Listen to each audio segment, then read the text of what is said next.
कोई भी प्राणी अमर नहीं होता, यह तो तय है, अर्थात उसे एक ना दिन मरना ही होता है। क्या आप जानते हैं कि मरने के बाद आत्मा का क्या होता है?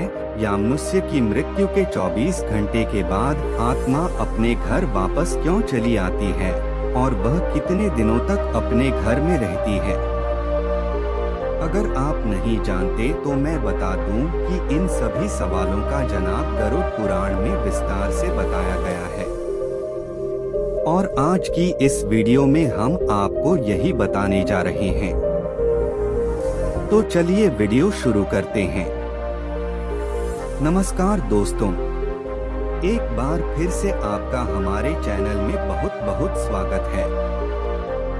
गरुड़ पुराण में बताया गया है कि जब किसी की मृत्यु हो जाती है तो यमराज के दूत उसकी आत्मा को अपने साथ यमलोक ले जाते हैं, जहां उसके पुण्य और पाप कर्म का लेखा जोखा किया जाता है और फिर 24 घंटे के अंदर यमदूत उस प्राणी की आत्मा को वापस उसके घर छोड़ जाते हैं। यमदूत के द्वारा छोड़ जाने के बाद मृतक की आत्मा अपने परिजनों के बीच ही भटकती रहती है और अपने परिजनों को पुकारती रहती है, परंतु उसकी आवाज कोई नहीं सुनता।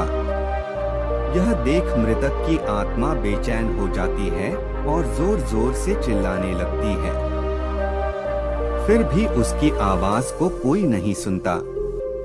इसके बाद आत्मा अपने शरीर में प्रवेश करने की कोशिश करती है, परंतु यमदूत के पासे में बंधे होने के कारण वह मृत शरीर में प्रवेश नहीं कर पाती है।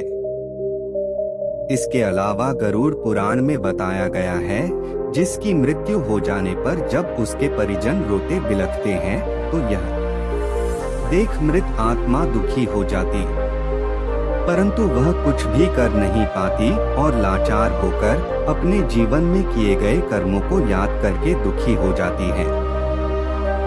गरुड़ पुराण की माने तो जब यमदूत मृतक की आत्मा को उसके परिजनों के बीच छोड़ जाते हैं तो उसके बाद उस आत्मा में इतना बल नहीं रहता कि वह यमलोक की यात्रा तय कर सके।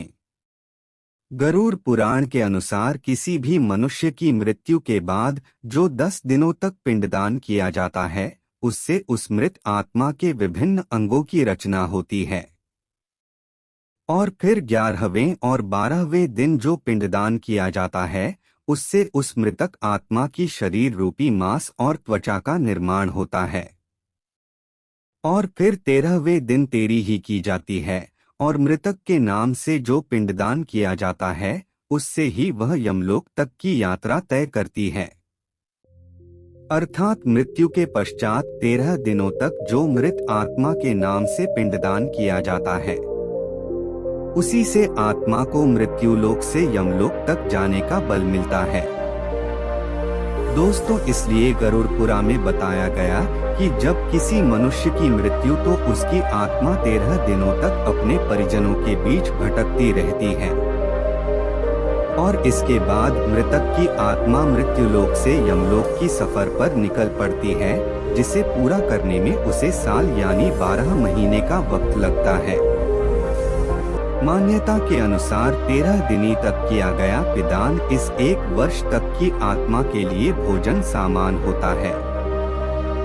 मित्र, अब आपके मन में एक विचार उठ रहा होगा कि अगर किसी मृत आत्मा के पिंडदान नहीं किया गया तो क्या होगा?